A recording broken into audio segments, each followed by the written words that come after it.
दर्शनावरण वेदनीय मोहनीय आयु नाम गोत्र और अंतराय, इन कर्मों के आश्रव के कारणों को बताएंगे। ये सामान्य रूप से इन कर्मों के आश्रवों के कारण बताएंगे। अब ये सिद्धांत याद रखना कि एक समय में यदि ज्ञानावरण, दर्शनावरण, वेदनीय, मोहनी किसी के एक के बंध के कारण बताएंगे तो एक का ही बंध होता है ऐसा नहीं है। यदि एक समय में कर्म बंध होता है तो कर्म बंध में केवल एक ही कर्म का बंध नहीं होता है, सभी कर्मों का बंध होता है।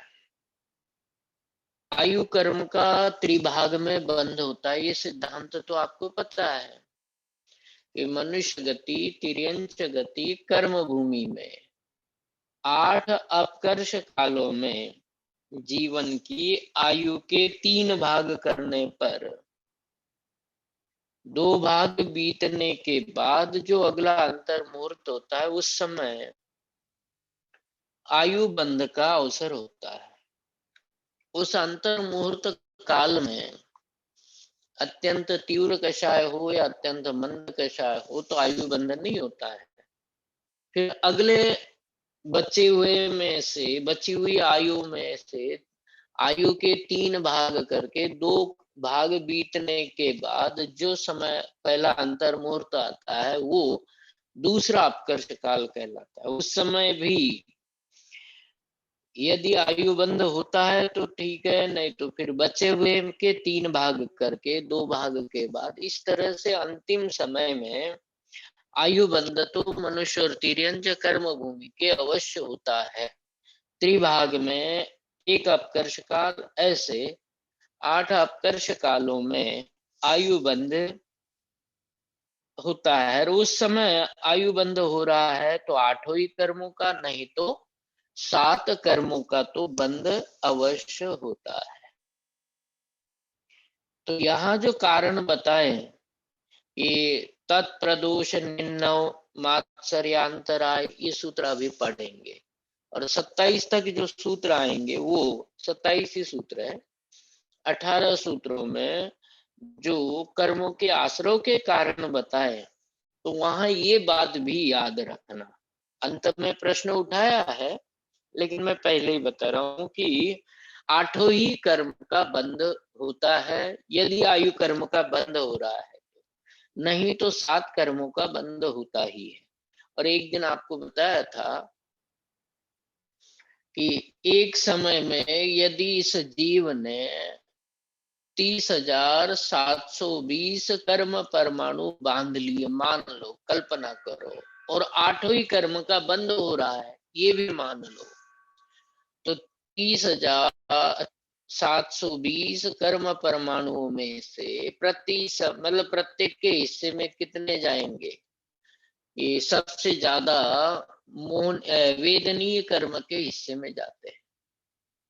ये 8,640 कर्म परमाणु मोहनी के हिस्से में जाते हैं, ये वेदनी के हिस्से में। उससे आधे अर्थात 4,320 इतने कर्म परमाणु मोहनी के पास, मोहनी के हिस्से में चले जाते हैं। और ज्ञानावरण, दर्शनावरण, अंतराय, इनका समान हिस्सा होता है। तो 3-3-3 इस तरीके से ज्ञानावरण के हिस्से में 3,000, दर्शनावरण के हिस्से में 3,000, अंतराय के हिस्से में 3,000। फिर कौन रह जाते? नाम और गोत्र, इनके हिस्से में 2,925, 2,925। ऐसे और अंत में कुल कितने हैं? 30,720। 30,720 कर्म परमाणु हो तो ये उसका गणित है। यदि इतने कर्म परमाणु है तो 30,720 कर्म परमाणु है तो ये किस किस के हिस्से में कितने जा रहे हैं? कि वेदनी के हिस्से में सबसे ज्यादा जाते हैं 8,640।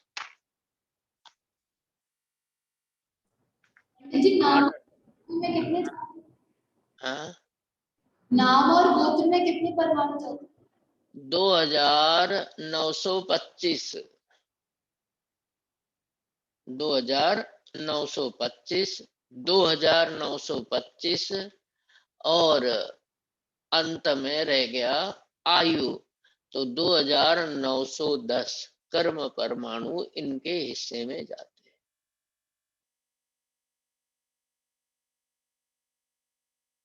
कैसे, यदि कोई पूछे ना कैसे, आपके पास कर्म परमाणु कितने थे कि 30,720। गणित आप लोग कर लेना, मैं तरीका बता देता हूँ। 30,720 कर्म परमाणु थे, ठीक है। 30,720 कर्म परमाणु। अब मान लो कितने समय में बंधे, तो एक आउली में इतने कर्म परमाणु बंधे। तो एक आउली का एक नाप बनाना है हमको, तो आउली का नाप बना लिया हमने 4।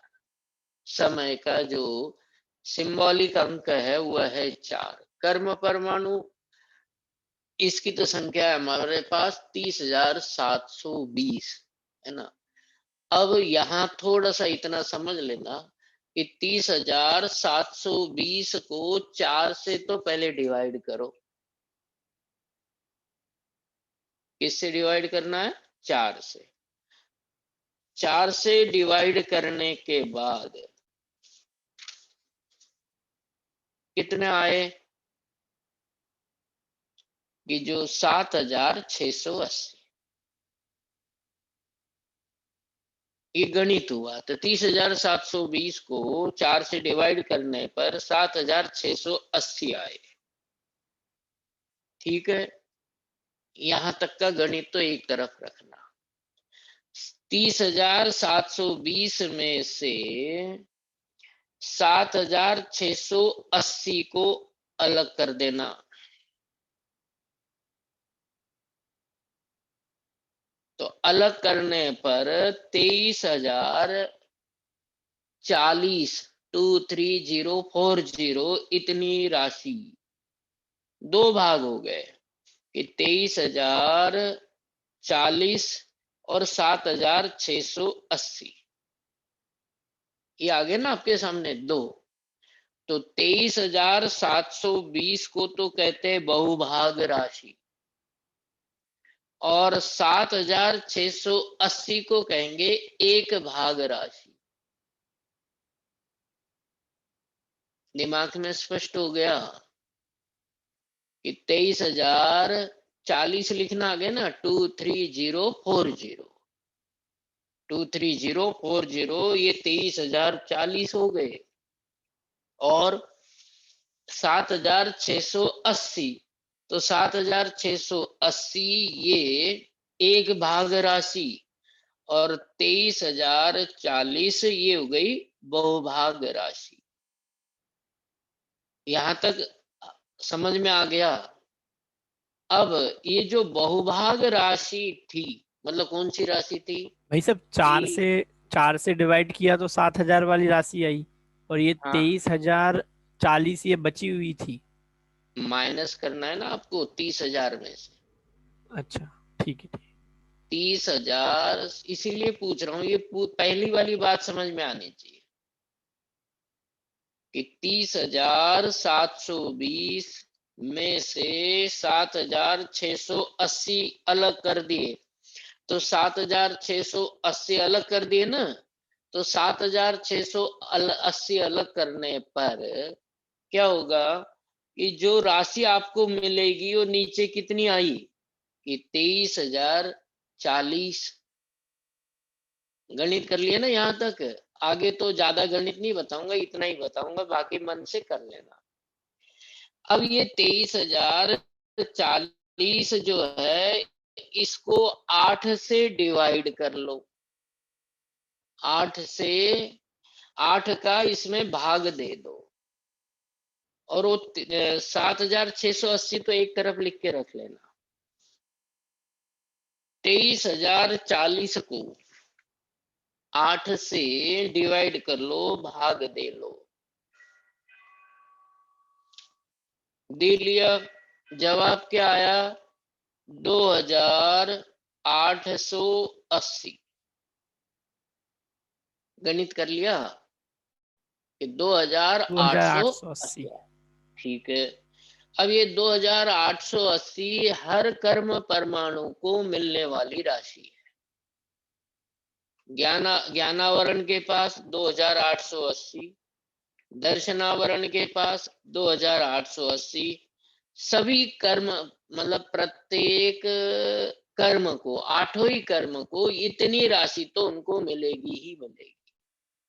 2,880 हर कर्म परमाणु को प्राप्त होगी। तो ज्ञानावरण के पास कितने हो गए अब कर्म परमाणु? 2,880।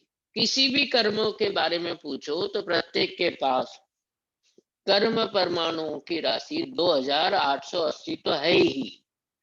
अब ये कितने हमने बांट दिए कि 30,720 में से 23,040 कर्म परमाणुओं को तो सब में बांट दिया। अब हमारे पास कर्म परमाणु कितने बचे? कितने बचे हैं? 7,680। 7,680 तो बचे ना, आठों को तो बांट दिए। अब जी भाई साहब। 7,680 को 4 से, जिससे अपन ने 30,720 में भाग दिया समय राशि, उस समय राशि से दोबारा भाग दे लो। किस में देना है? पहले तो 4 का भाग दिया था 30,720 में, अब उसमें से 23,040 कर्म परमाणु तो बांट दिए। अब शेष कर्म परमाणु बचे 1,000 7,680 बचे। उसको 4 से अब भाग देना है। 7,680 को 4 से भाग देना है, तो 1,920 आए, 20। है ना? 1,920 आए। यहाँ गणित वही कर लेना पहले की तरह, राशियां बदल जाएंगी। अब 7,680 में से 1,920 माइनस कर दो, तो 7,680 में से 1,920 माइनस करना है। तो इससे क्या होगा कि हमें बहुभाग राशि मिल जाएगी। तो इसमें से 7,680 में से 1,920 को माइनस करने पर क्या राशि प्राप्त होती है कि 5,760। 5,760। तो 5,760 राशि, इसको तो कहेंगे बहुभाग राशि। अब एक भाग राशि बताओ कौन सी है? 1,920। 1,920। ये एक भाग राशि है, और 5,760 ये बहुभाग राशि है। एक भाग राशि को तो एक तरफ रख दो, बहुभाग राशि को वेदनी कर्म को दे दो। 5,760 ये वेदनी कर्म को दे दिए। अब वेदनी कर्म के पास कितने कर्म परमाणु हुए? पहले कितने थे और अब कितने दिए? पहले 2,880 थे और अब हाँ 5,760 और दे दिए। हाँ, तो जोड़ो।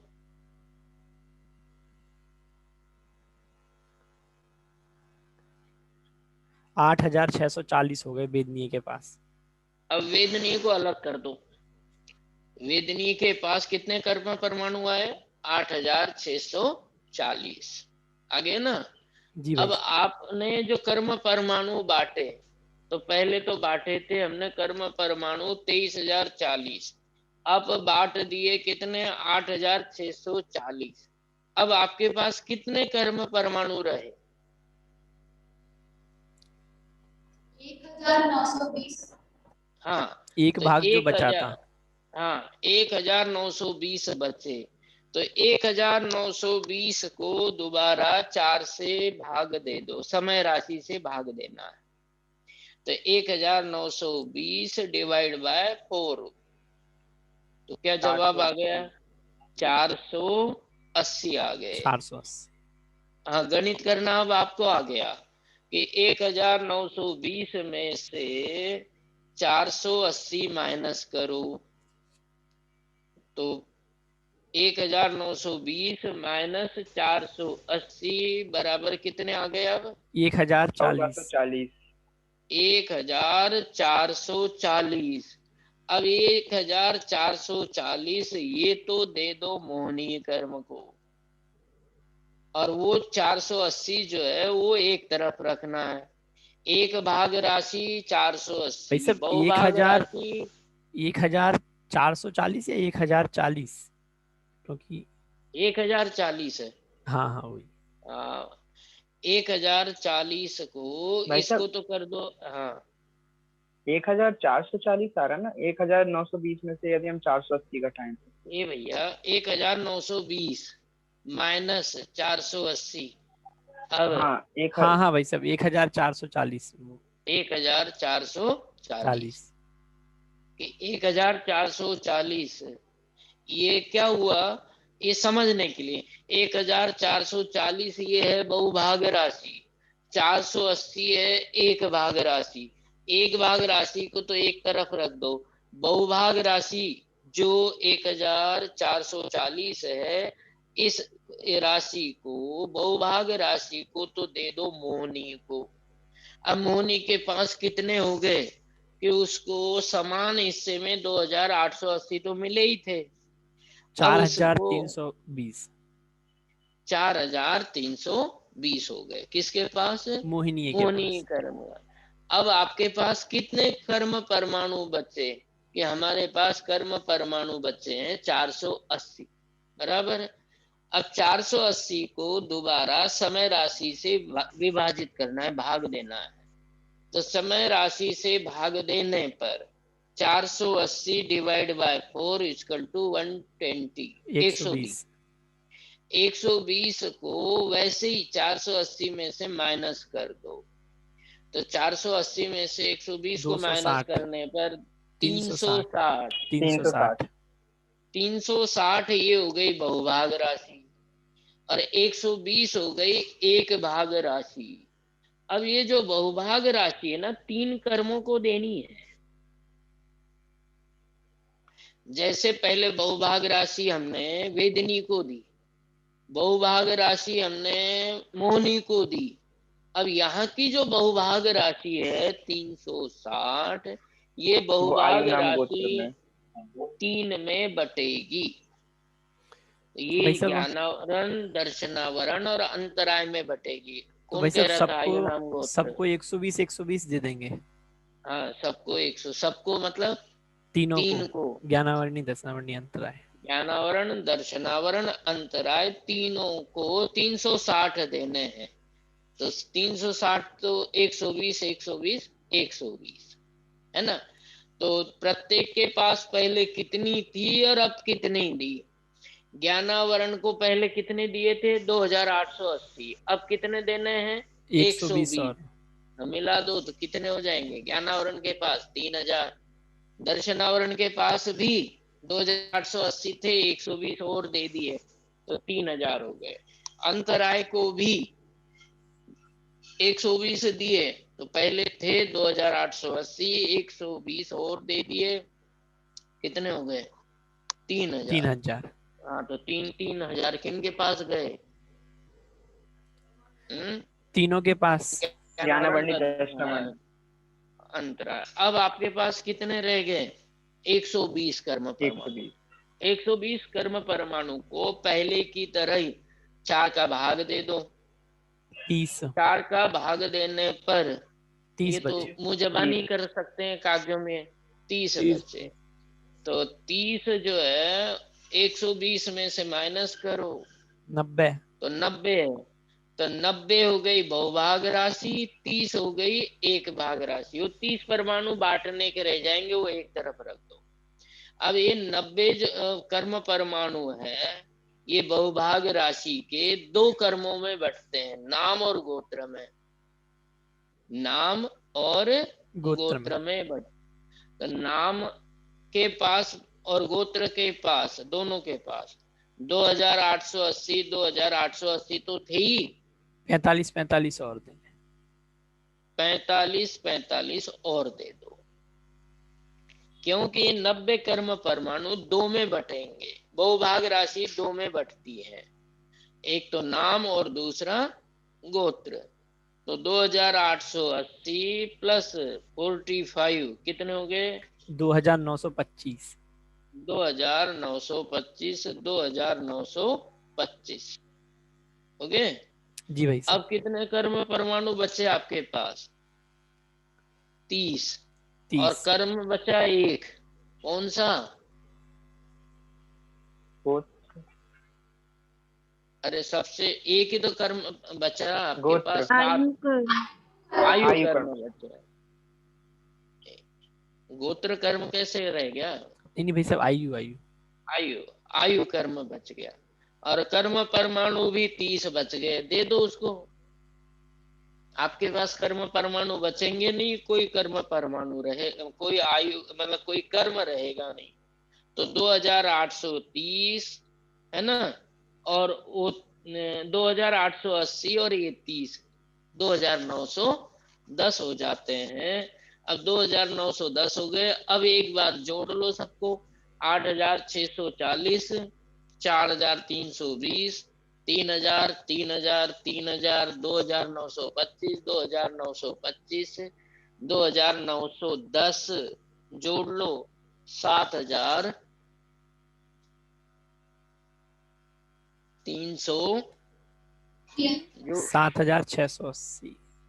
7680 हो गए। 7000, 30,000, 30,720। अगर भाई साहब कर्म 8 को जोड़ेंगे परमाणु। तो 30,720। हाँ, और जिस काल में, एक गणित और बता देता हूँ, कोई प्रश्न आपसे करे, मैं गणित इसलिए बता रहा हूँ कि भविष्य में आप लोग विद्वान, कोई भी कैसा भी प्रश्न कर सकता है श्रोता। तो ये जैसे 30,720 कर्म परमाणुओं में से ये आयु कर्म के अलग कर देना, और गणित पहले की तरह करते जाना। नहीं है बात समझ? आयु कर्म के परमाणु 2910 ये अलग कर देना।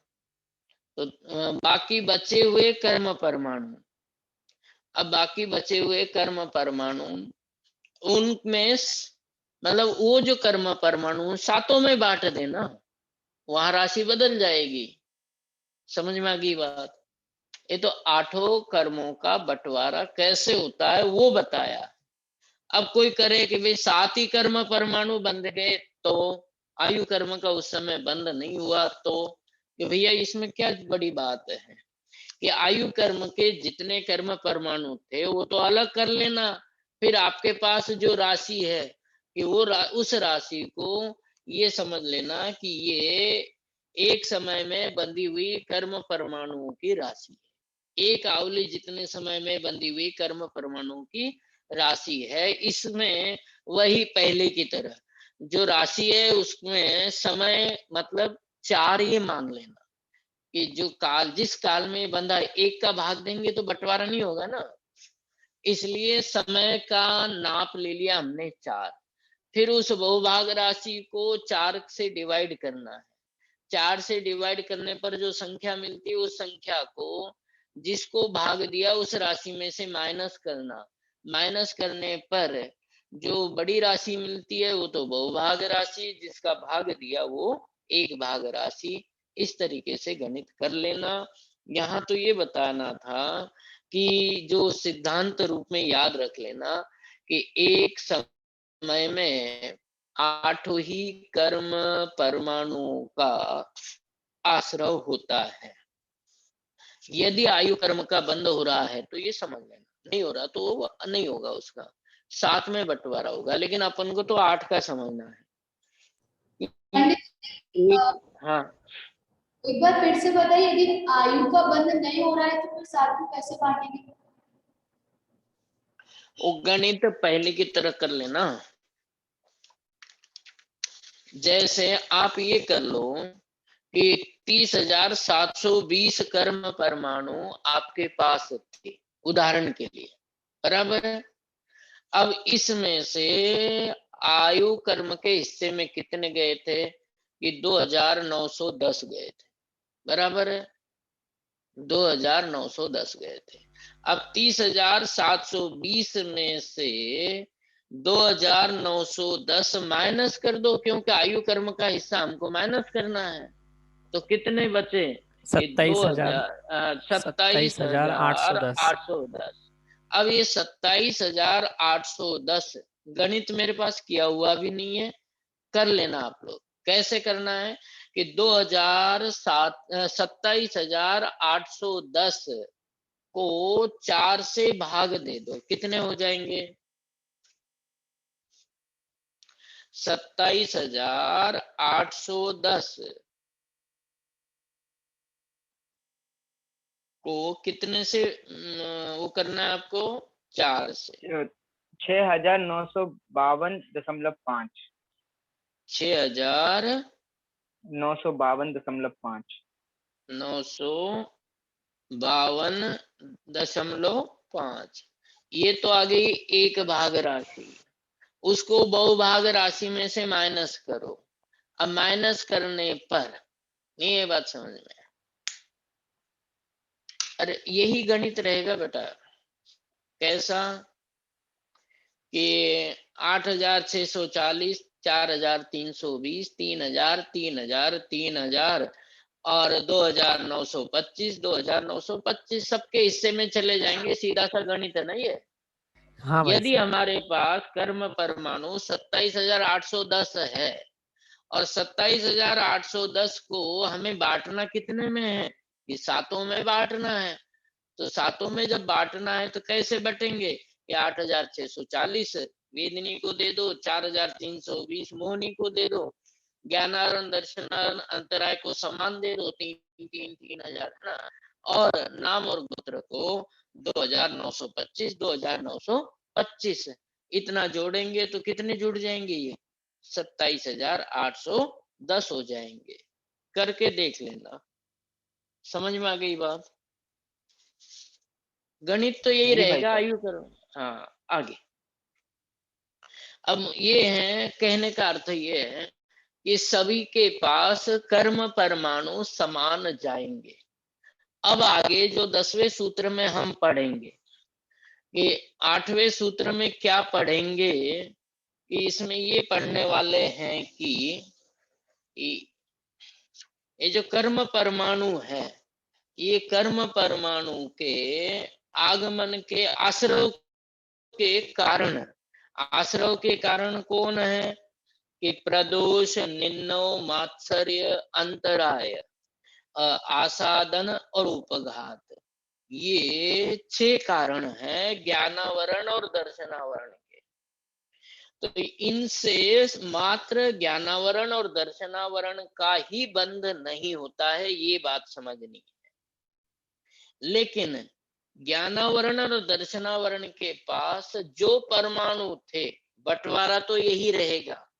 इस बंटवारे को कहते हैं प्रदेश बंध।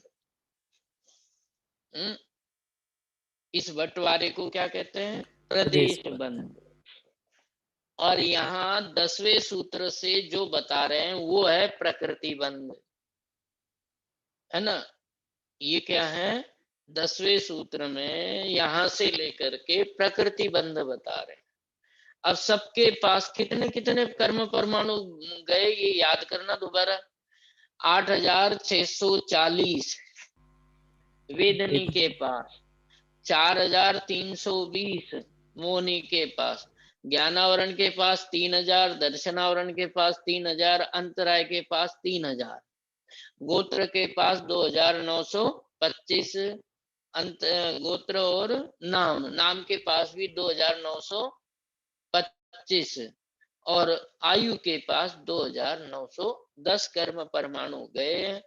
कर्म परमाणु हर समय इतने ही जाएंगे। उदाहरण था ये कि बंटवारा होगा तो ऐसा ही होगा, और हर समय 8 ही कर्म परमाणुओं का बंद होता है, ये मान लो आयु कर्म को होता है। तो जब बंटवारा होगा तो ऐसा ही होगा। जैसे अब ये पहला उदाहरण लेते हैं, प्रदोष।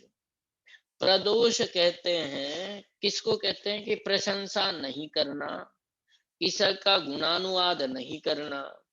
यदि धर्म चर्चा चल रही हो, यदि कहीं दानादि का कार्य हो रहा है, कोई व्रत तपस्या आदि शुभ कार्य कर रहा है, धर्म कार्यों के समय कोई चर्चा चल रही हो, तो वहां पर खुलकर उसका समर्थन करने की बजाय वहां मौन रहना, प्रशंसा नहीं करना, इस परिणाम को प्रदोष परिणाम कहते हैं। कौन सा परिणाम कहते हैं? प्रदोष परिणाम कहते हैं। प्रदोष परिणाम का मतलब क्या अर्थ है कि कहीं धर्म चर्चा चल रही हो या व्रत तप दान भक्ति आदि की बात चल रही हो, चर्चा चल रही हो, वहां चुप रहना, प्रशंसा नहीं करना, उस समय जो परिणाम रहता है चुप रहने का, उस परिणाम को प्रदोष कहते हैं। और इस प्रदोष से कर्म का आश्रय होता है वो ज्ञानावरण और दर्शनावरणी का। कर्म परमाणु तो बनेंगे 8 ही। आश्रय किसका हो रहा है? ज्ञानावरण और दर्शनावरण का। और ये जो 8 कर्म परमाणु बंधेंगे ज्ञानावरण दर्शनावरण के अलावा, और कर्म परमाणु उतने ही थे 30,720। अब वो कर्म परमाणु बटेंगे भी ऐसे, ऐसा नहीं समझना कि इनके कर्म परमाणु बढ़ गए, बढ़ेंगे। प्रदोष के कारण से ज्ञानावरण और दर्शनावरण का आश्रय होता है, तो ज्ञानावरण दर्शनावरण के कर्म परमाणु बढ़ेंगे ऐसा नहीं है। ज्ञानावरण दर्शनावरण के हिस्से में कर्म परमाणु तो उतने ही आएंगे जो 3000 थे ना, उतने ही। इस समय भी, प्रदोष के समय भी वेदनी के हिस्से में कर्म परमाणु उतने ही जाएंगे, 8640। बात पकड़ में आ गई? 8640 ही जाएंगे, भले ही आश्रय किसका हो रहा है? ज्ञानावरण दर्शनावरण का। कर्म परमाणु इनके पास कितने आ रहे हैं? कि 3000 ही आ रहे हैं। सबसे ज्यादा कर्म परमाणु किसके पास जा रहे हैं? कि वेदनी के पास ही जा रहे हैं। उसके बाद मोहनी के पास। कर्म परमाणु नहीं बढ़ते, कर्म परमाणु उतने ही रहते हैं। कर्म परमाणुओं का जो गणित है वो तो फिक्स है। तो आप कहो कि इसमें इनको ज्ञानावरण दर्शनावरण का आश्रय का कारण क्यों कहा? बात समझ में आ गई? तो हाँ भाई वो सब। अनुभाग में फर्क पड़ता है। किस में फर्क पड़ता है? अनुभाग में। अनुभाग में। प्रदेश में कोई फर्क नहीं पड़ता। प्रदेश का जो गणित एक बार बता दिया, जीवन भर उसी को याद रखे। गणित तो प्रदेश के बंद का यही रहेगा। अंतर कहाँ आएगा? अनुभाग में, स्थिति में, इनमें जो अंतर आएगा सो आएगा। समझ में आ भाई गई साहब, बात? किसी भी कर्म का आश्रय हो, मतलब गणित ऐसे ही रहेगा। हाँ, गणित। और आगे मैं यही समझाना चाहता हूँ। नहीं तो भाई साहब, मतलब जैसे अभी ज्ञानावरणी दर्शनावरणी का आश्रय हुआ, हम्म तो उस समय मतलब फिर सभी का आश्रय कहना पड़ेगा, मतलब 7 ही कर्मों का। ये लास्ट में प्रश्न किया, शुरू में नहीं किया। शिष्य ने यही प्रश्न किया पूज्यपाद आचार्य से, लेकिन वो अंत में 27वें सूत्र में प्रश्न किया कि एक समय में सबका बंद होता है, ज्ञानावरण, दर्शनावरण आदि सभी कर्मों का प्रति समय बंध होता है। और सभी कर्मों का बंध होता है तो आप कैसे कह सकते हो कि प्रदोष, निन्नव, मात्सर्य, अंतराय, आसादन, उपघात, इन 6 कारणों से मात्र ज्ञानावरण और दर्शनावरण के कर्म परमाणु ही आ रहे हैं? तो कहते हो आपकी बात सही है, प्रति समय सभी कर्म परमाणुओं का बंध होता है। प्रति समय जब कर्म परमाणुओं का बंध होता है तो उन कर्म परमाणुओं का बंटवारा भी ऐसा ही होता है। ऐसा नहीं कि प्रदोष के काल में ज्ञानावरण, दर्शनावरण के कर्म परमाणु बढ़ गए। ये जो बंटवारा है इसको कहते हैं प्रदेश बंध। प्रदेश बंध में प्रदेश बंध के कर्म परमाणुओं के बंटवारे में कभी फर्क नहीं पड़ता, अंतर नहीं आता। जिस समय ज्ञानावरण, दर्शनावरण के आश्रव के कारण बताए जा रहे हैं तो उस समय ऐसा नहीं है कि ज्ञानावरण, दर्शनावरण कर्म के परमाणु बढ़ गए। वो तो बंटवारा प्रदेश बंध का ऐसा ही होता है। कर्म परमाणु की संख्या को प्रदेश बंध कहते हैं और प्रदेश बंध मतलब कर्म परमाणुओं की संख्या।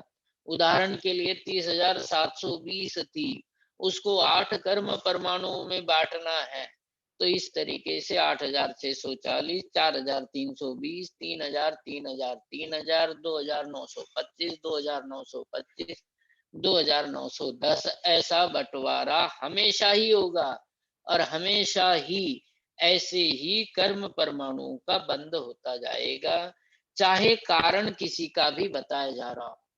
फिर ये कारण क्यों बता रहे? ये कारण इसलिए बता रहे हैं कि रस की बात होती है, अनुभाग शक्ति की बात होती है। कर्म परमाणुओं में अनुभाग शक्ति को कहते हैं भावबंध। प्रकृति, प्रदेश और स्थिति को कहते हैं द्रव्य बंध। अनुभाग शक्ति को कहते हैं भावबंध। ये किसका भावबंध है? कि कर्म परमाणुओं का।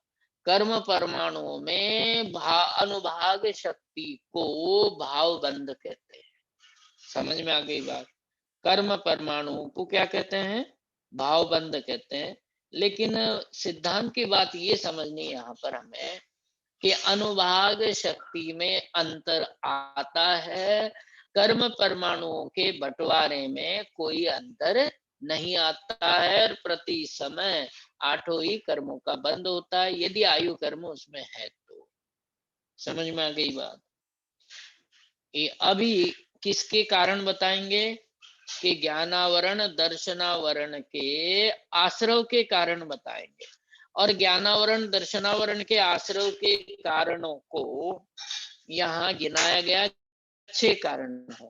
प्रदोष, निन्नव, मात्सर्य, अंतराय, आसादन और उपघात, ये 6 कारण है, आश्रव के कारण है। तो कौन से कर्म परमाणु कर्म के आश्रव के कारण है? ज्ञान, दर्शनावरणयोः। ज्ञानावरण और दर्शनावरण के आश्रव के कारण ये 6 हैं। तो इस समय ज्ञानावरण, दर्शनावरण का ही बंध होता है ऐसा नहीं होता, तो बंध 8 ही कर्मों का, लेकिन अनुभाग शक्ति इनकी ज्यादा हो जाती है। और महत्वपूर्ण बंध तो 4 में, प्रकृति, प्रदेश, स्थिति और अनुभाग में। वास्तव में महत्ता तो अनुभाग बंध की ही। अब समझ में आ गया होगा? अब पढ़ लेते हैं ना। अब 27 तक कुछ नहीं बताऊंगा, केवल कारण कारण बताएंगे, उसकी परिभाषा बताऊंगा। तत्प्रदोष, निन्नव, मात्सर्यांतराय, साधनोपघाता, ज्ञान दर्शनावरणयोः। अब यहाँ पर ज्ञानावरण, दर्शनावरण के आश्रव के कारण की चर्चा करते हैं।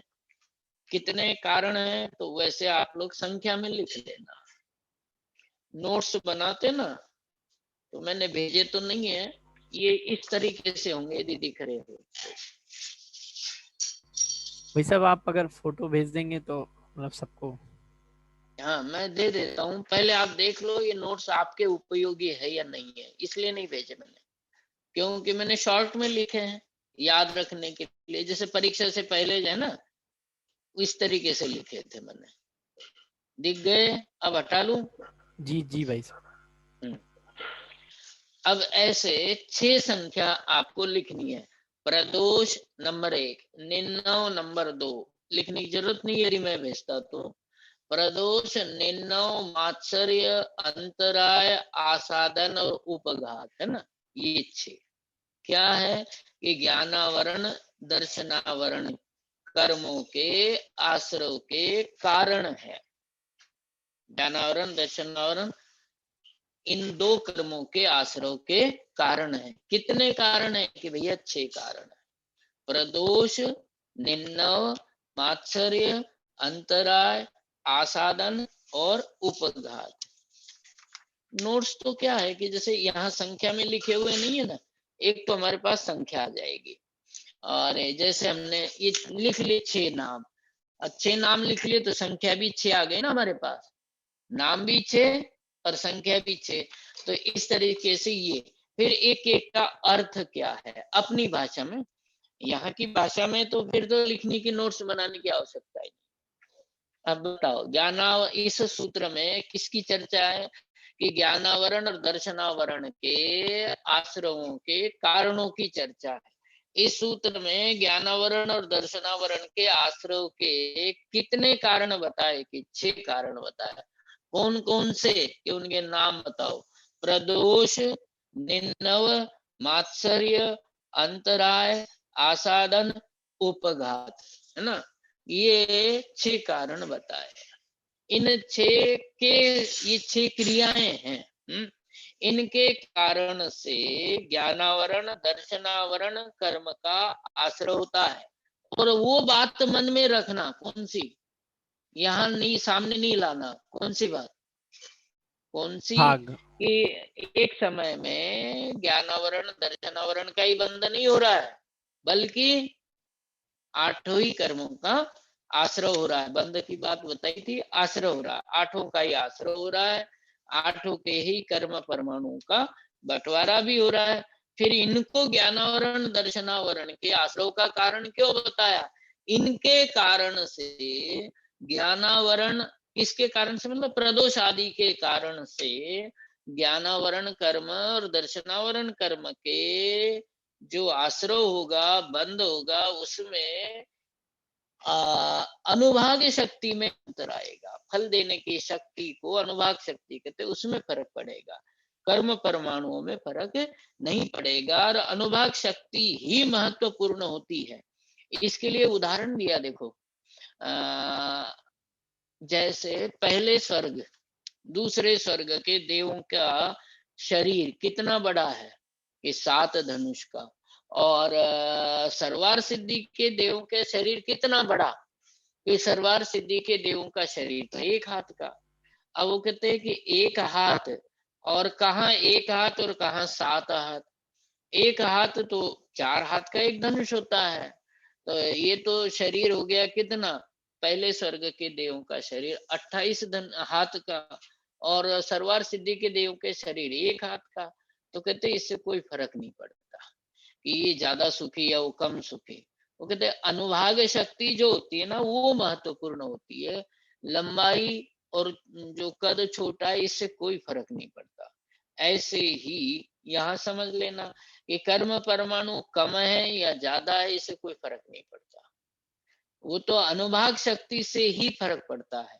ये हमको जो किशन चंद जी अलवर वाले उन्होंने सिखाई थे गणित, तब उन्होंने ये उदाहरण बताया था कि 1 मन गोबर और 1 कण सोना, 1 मन गोबर, मन समझ गए 40 किलो का होता है, 1 मन जो है आपका गोबर है, और 1 कण सोना है, तो कीमत किसकी ज्यादा है, वो बहुत बड़ी राशि है गोबर की, सोना बहुत छोटा है, तो उससे कोई फर्क नहीं पड़ता है। तो अनुभाग शक्ति से ही जीवन में फर्क पड़ता है। कैसे, इसमें मुझे वो भी लगा, आनंद भी आया ज्यादा, जब भी मैंने पढ़ा था तब और अब भी आनंद आता है इस प्रकरण में। क्योंकि इससे हमारे परिणाम बदलने का बहुत वो रहता है। इसमें उदाहरण यूं समझ लो कि जैसे किसी के पुण्य का उदय है, लेकिन वो पाप का विचार करता है तो बंद तो पाप का ही कर रहा है, उसको पुण्य के उदय का कोई लाभ नहीं हुआ। किसी के पाप का उदय चल रहा है, लेकिन वो विचार पाप का नहीं करता है, भाव पाप के नहीं करता है, तो पाप के उदय के काल में भी विचार यदि वो करता है तो जैसा विचार करता है वो अनुभाग शक्ति, और वही भोगने में आती। कर्म परमाणु तो भोगने में नहीं आते हैं। उसमें जो उस अनुसार यदि आपके परिणाम होते हैं, उदाहरण के लिए देखो, ये आपके तो भाग शक्ति है आपकी, आपके नीचे वाले ये आपके भाव समझना है, अनुभाग शक्ति।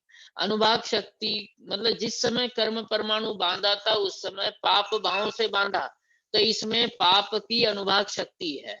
जब वो ये उदय में आ गया, उस काल में जीव स्वाध्याय में बैठा हुआ था, अब स्वाध्याय में बैठने के कारण से उसके भाव पुण्य के रहे। अनुभाग शक्ति कौन सी थी, उत्तर देना है आपको। ये अनुभाग शक्ति तो थी पाप की, और उदय किसका आया, उसके भाव कौन से रहे, भाव तो रहे पुण्य रूप, शुभ पुण्य भाव के। रहे।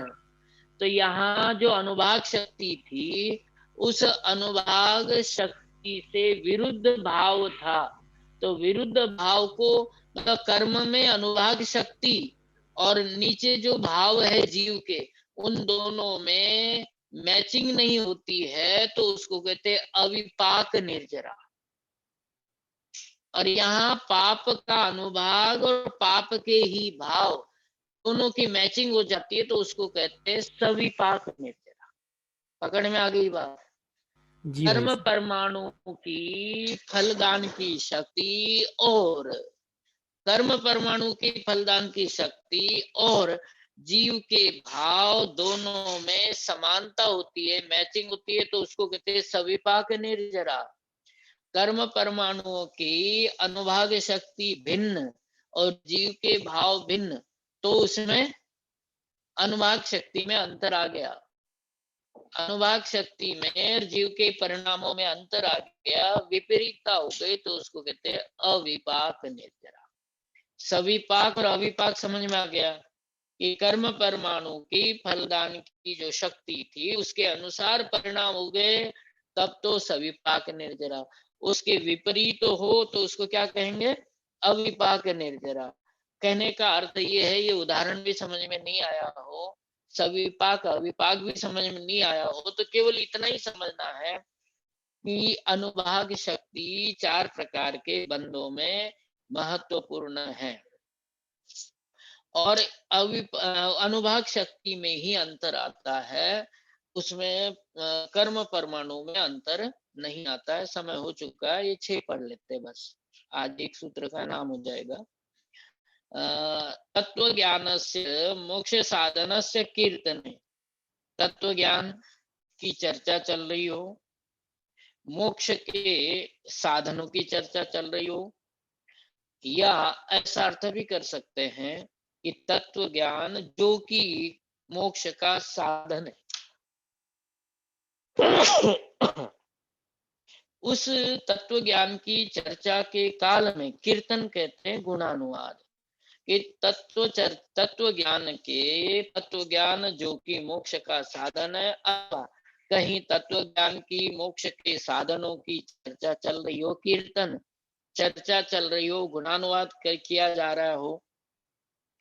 कस्यचिद अनभिव्याहरतः, यदि कोई व्यक्ति अनभिव्याहार रहता है, मतलब नहीं बोलता है, यदि कोई व्यक्ति उस तत्व चर्चा के काल में, धर्म चर्चा के काल में, मोक्ष साधन के चर्चा के काल में बोलता नहीं, बल्कि वहां चुप रहता है, उस समय उसका जो मन नहीं होता है तत्व ज्ञान की चर्चा की प्रशंसा करने का, और कहीं कहीं वहां उसके मन में ईर्षा परिणाम रहता है, उस पैशून्य परिणाम, ईर्षा परिणाम को, पैशून्य परिणाम को प्रदोष कहते हैं। समझ में आ गई बात? कहीं तत्व चर्चा चल रही हो, वहां पर उसका अनुमोदन करना चाहिए, अनुमोदन न करके वहां पर चुप रहना, चुप रह करके चुप रहना मतलब वहां प्रशंसा नहीं करना, बल्कि कहीं ना कहीं किसी कोने में उस समय ईर्ष्या का भाव रखना। मतलब देखो, बाहर चुप रहने का भाव, अंतरंग में ईर्ष्या का भाव बराबर पैशून्य भाव, इसको कहते हैं प्रदोष। इसको क्या कहते हैं? प्रदोष कहते हैं। प्रदोष मतलब प्रदोष रात्रि को भी कहते हैं, है ना। प्रदोष व्रत भी माना जाता है, लेकिन यहाँ प्रदोष के अनेक अर्थ में से यह अर्थ समझना अपनी भाषा में कि धर्म चर्चा के काल में धर्म साधनों की चर्चा के प्रसंग पर प्रशंसा नहीं करना, बल्कि वहां चुप रहना। और चुप रहने किस वजह से चुप रह रहा है? अंतरंग में ईर्ष्या का परिणाम है, उस ईर्ष्या के परिणाम को ही प्रदोष कहते हैं। दूसरा कौन सा है? निन्नव। ये नहीं हो पाएंगे, समय बहुत ज्यादा हो जाएगा आपका। सामान्य अर्थ बता देता हूँ, आप चाहो तो पढ़ करके देख लेना। निन्नव, निन्नव शब्द तो सुना होगा ना आपने। ज्ञानाचार, शब्दाचार, अर्थाचार, ज्ञान के 8 कारण बताए हैं। मतलब ज्ञान साधना के 8 प्रकार बताए, अंग बताए। ज्ञान के 8 अंग कौन से? शब्दाचार, अर्थाचार आदि है। उसमें अनिन्नवाचार आता है। निन्नव कहते छिपाना, वहां निन्नव शब्द का अर्थ अलग है। यहाँ दूसरा ज्ञानानंद दर्शनावरण के आश्रम का कारण क्या है? निन्नव, ज्ञान का अपलाप करना, इसको निन्नव कहते हैं। ज्ञान के अपलाप को निन्नव कहते हैं। भावार्थ कल बता दूंगा। तीसरा मात्सर्य, समय हो चुका है इसलिए। मात्सर्य, आप जानते हो लेकिन किसी को ज्ञान देने का आपका भाव, मैं इसको बता दूंगा या इसको बता दूंगी तो मेरे पास क्या रहेगा, ये तो ये अच्छे ये जान करके परीक्षा में लिख देगी या लिख देगा, इसको ज्यादा नंबर मिलेंगे, मेरे तो कम रहेंगे। ज्ञान के वैसे कम या ज्यादा नंबर तो अपने पुण्य पाप के अनुसार आते, इस सिद्धांत को मन में रख करके बता देना चाहिए तो उपदेश था।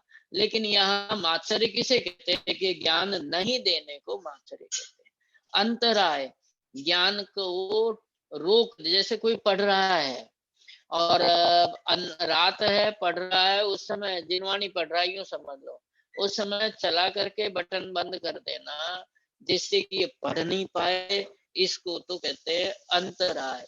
ज्ञान के विच्छेद करना, ज्ञान साधन, ऐसे साधन उपस्थित करना कि ज्ञान के विच्छेद हो जाए, ज्ञान के विच्छेद का नाम यहाँ पर अंतराय है। आसाधन, यदि कोई किसी को ज्ञान दे रहा है तो ज्ञान दे रहा है तो जो ज्ञान प्राप्त कर रहा है उसका तो हो जाएगा, वो उसकी प्रशंसा करेगा। अब उसके प्रशंसा करेगा और आपको करना है उसकी निंदा, ये तो गलत पढ़ा रहा है। ऐसा ज्ञान का विरोध करना, इसको आसाधन कहते हैं। अरे ये आसाधन उसमें भी बहुमानाचार का विरोधी है। ये आसाधन जो है बहुमानाचार का विरोधी है। बहुमानाचार में ये बताया कि ग्रंथ और उपदेश दाता का विनय करना चाहिए। विनय करना तो बहुमानाचार नाम का ज्ञान का एक अंग है, उससे विरुद्ध कि ज्ञान ग्रंथ का विनय नहीं करना, ग्रंथ शास्त्र ज्ञान देने वाले की विनय नहीं करना। विनय नहीं करना यहाँ तक तो समझ में आता है, बल्कि विरोध करना। विनय नहीं करना, विरोध करना, ये दोनों ही आसाधन कहलाते हैं। और अंतिम है उपघात। उपघात मतलब जो साधन सुख का है, जो साधन मोक्ष का है, उस साधन में दोष बताना। जैसे दिगंबर आमनाय का विरोध करना हो तो कहते हैं केशलोच करना, केशलोच में तो दुख होता है। ये प्रकरण भी इसी अध्याय में आगे आएगा, उस समय बता दूंगा। अंत में है 24, 25, 26 इनमें से किसी एक सूत्र में है। तो केशलोज के द्वारा विरोध बता, मतलब ये चारित्र का दोष बता रहा हूँ आपको, उससे चारित्र मोहनी का बंद होगा। इसमें क्या है कि उपघात, उपघात मतलब दोष बताना, गुण में भी दोष बताना। अरे तो बेकार में ही पढ़ते हैं क्या, अपन तो परीक्षा के समय पढ़ेंगे और फटाफट पढ़ लिया, कौन से कम नंबर आए, बल्कि जो लगातार क्लास में जाकर पढ़ रहा था उससे ज्यादा ही नंबर आए। अपने पास बुद्धि बहुत ज्यादा है। ऐसे किसी को ज्ञान से रोकना, ज्ञान में दोष बताना, तो उपघात कहते हैं। प्रशंसनीय ज्ञान में दोष बताने को उपघात कहते हैं, है ना। ऐसे आपके 10 मिनट का समय ज्यादा हो गया, आज अंतिम मंगल कर लो। भाई साहब कल मतलब कल भी क्लास रख सकते हैं, कल संडे है, लेकिन मतलब हम लोगों की और कोई क्लास तो नहीं है, तो ये क्लास तो रख ही सकते हैं। ये मतलब बच्चियों सुबह अगर को, आप इनको बच्चियों को सभी को अनुकूलता होनी चाहिए, नहीं तो कुछ लड़कों को तो अनुकूलता हो, इन बच्चियों हाँ को भी मतलब अनुकूलता रहनी चाहिए, है ना। भाई साहब उन लोगों से पूछ सकते हाँ, हैं, वो पूछ लोग करके बता दें। फिर बता देना, है ना। सबकी अनुकूलता हो तो, क्योंकि मान लो ये भी उपघात हो जाएगा। हाँ भाई साहब मतलब वही, अगर हाँ, सबकी ज्ञानावरण के अनुकूलता हो तो ही रखेंगे। आश्रव के कारण पढ़ रहे हैं ना आप, उसमें लास्ट वाला उपघात, उपघात नाम का दोष आ जाएगा। चलो बता देना, जी भाई अंतिम साहब। मंगल कर लो। बता दे। परमागमस्य। हमारी क्लास क्या हुआ? संडे को हमारी क्लास हो गया नहीं, हम बता देंगे, मतलब वार्डन आप हमारे बता देंगे आपको। रविवार का यदि छुट्टी रखें। अंतिम मंगल। परमागमस्य बीजं निषिद्ध जात्यन्ध सिन्दुर्विधानम् सकल नय विलसितानां विरोधमथनं नमाम्यनेकान्तम्। रिकॉर्डिंग बंद कर दो स्वामी।